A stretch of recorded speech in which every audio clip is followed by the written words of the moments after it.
नमस्कार। आज हम एक अहम मुद्दे पर बात करेंगे। अमेरिका और चीन के बीच जो ये तनाव चल रहा है, खासतौर पर व्यापार और तकनीक को लेकर। हाँ, ये एक बहुत ही अहम और कह सकते हैं जटिल विषय है आजकल। बिल्कुल। और इसे समझने के लिए हम पुलित्जर पुरस्कार विजेता पत्रकार एंड्रयू ब्राउन के विश्लेषण को देखेंगे। उनका नजरिया थोड़ा अलग है, तो चलिए कोशिश करते हैं इस रिश्ते को समझने की। पहली बात तो साफ है, दोनों देशों में भरोसे की बहुत कमी है। हाँ, ये तो है। चीन को लगता है कि अमेरिका उसे आगे बढ़ने से रोकना चाहता है। और अमेरिका को शक है कि चीन का इरादा एशिया से उसे बाहर करने का है। बिल्कुल, और यही चीज इसे बड़ा विरोधाभासी बनाती है। मतलब रणनीतिक स्तर पर तो वो प्रतिद्वंदी हैं। एक अमेरिकी रक्षा अधिकारी ने तो यहाँ तक कहा है कि 2030 तक चीन से संघर्ष हो सकता है। बाप रे। लेकिन दूसरी तरफ देखें तो आर्थिक रूप से वो एक दूसरे से काफी जुड़े हुए हैं। व्यापार युद्ध में भी हमने ये देखा। हाँ, और यहीं पर एंड्रयू ब्राउन एक चौंकाने वाली बात कहते हैं। उनके मुताबिक व्यापार युद्ध में अमेरिका असल में हार गया। हार गया मतलब? उनका कहना है कि टैरिफ लगाने से शुरुआत हुई, पर चीन ने भी कड़े जवाबी टैरिफ लगाए और वो पीछे नहीं हटे। अंत में अमेरिका को ही पीछे हटना पड़ा। अच्छा, पर ब्राउन के विश्लेषण में टैरिफ से भी ज्यादा गंभीर बात सप्लाई चेन की है ना? आपूर्ति श्रृंखला युद्ध। हाँ बिल्कुल। इसका क्या मतलब है?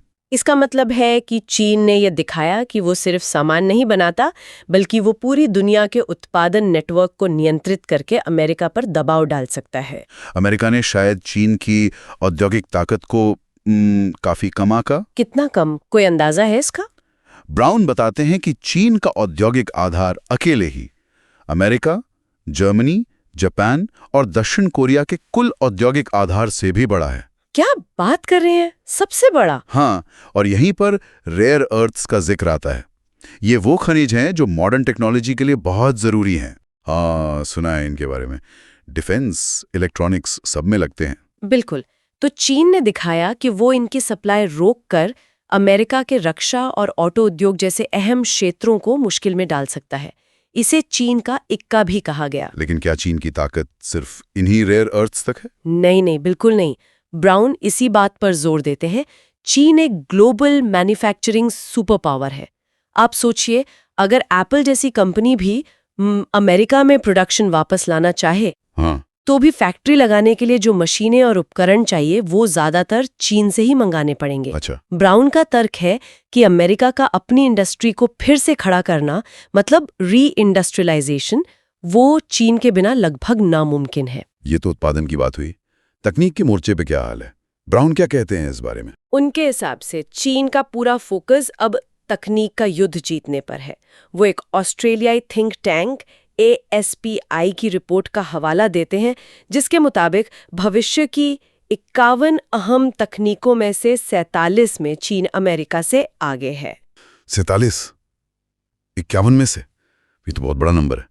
हाँ, खासकर क्लीन टेक यानी साफ सुथरी तकनीक में, और AI में भी चीन तेजी से आगे बढ़ रहा है। डीप सीक जैसे स्टार्टअप्स हैं जो कम संसाधनों में भी कमाल के AI मॉडल बना रहे हैं। अच्छा, चीन की बेल्ट एंड रोड पहल BRI, उसकी भी काफी बात होती है, अक्सर नेगेटिव उसमें। हाँ, और यहाँ भी ब्राउन का नजरिया थोड़ा अलग है। वो मानते हैं कि BRI को गलत समझा गया है, खासकर ये डेट ट्रैप डिप्लोमेसी वाली बात, कर्ज के जाल वाली कूटनीति। हाँ, वो इसे काफी हद तक एक मिथ मानते हैं। उनके अनुसार चीन असल में दुनिया को, खासकर विकासशील देशों को, पब्लिक गुड्स दे रहा है। पब्लिक गुड्स जैसे क्लीन एनर्जी टेक्नोलॉजी या बुनियादी ढांचा।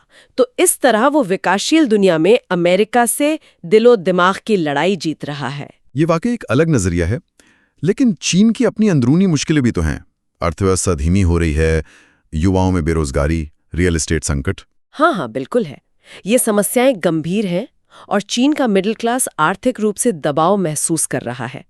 ब्राउन भी ये मानते हैं, लेकिन उनका कहना है कि शी जिनपिंग का जो मुख्य ध्यान है वो अभी तकनीक युद्ध जीतने पर है। मतलब वो आर्थिक दर्द सहने को तैयार हैं। लगता तो यही है। वो इसे चीन के लिए सदी का सबसे बड़ा मौका मानते हैं। ब्राउन के मुताबिक चीन का सिस्टम अपनी सारी खामियों के बावजूद लक्ष्य हासिल करने में काफी प्रभावी रहा है। उसमें गजब की क्षमताएं हैं। तो कुल मिलाकर एंड्रयू ब्राउन के विश्लेषण से एक काफ़ी जटिल तस्वीर सामने आती है। उनका निष्कर्ष यही है कि तकनीक की लड़ाई अभी खत्म नहीं हुई है। अमेरिका के पास आज भी मजबूत पूंजी बाजार और इनोवेशन की ताकत है। सही बात है। और दूसरी तरफ चीन के पास एक बहुत बड़ा मैन्युफैक्चरिंग बेस है और एक फोकस्ड सिस्टम है जो राष्ट्रीय लक्ष्यों के लिए बहुत असरदार तरीके से काम करता है। तो आगे देखना होगा कि इस तकनीकी रेस में कौन कहां पहुंचता है। भविष्य बहुत कुछ इसी पर निर्भर करेगा। बिल्कुल। और सोचने वाली बात यह भी है कि क्या सिर्फ तकनीकी होड़ ही भविष्य तय करेगी या फिर कूटनीति और आर्थिक स्थिरता जैसे पहलू ज्यादा मायने रखेंगे। एंड्रू ब्राउन के इस विश्लेषण पर आपकी क्या राय है? क्या आप उनकी बातों से सहमत हैं या असहमत? नीचे टिप्पणी में अपने विचार जरूर बताइए। अगर आपको ये चर्चा अच्छी लगी तो लाइक बटन दबाइए और हाँ, ऐसे ही और विश्लेषणों के लिए जियोपॉलिटिक्स हिंदी चैनल को सब्सक्राइब करना बिल्कुल ना भूलें।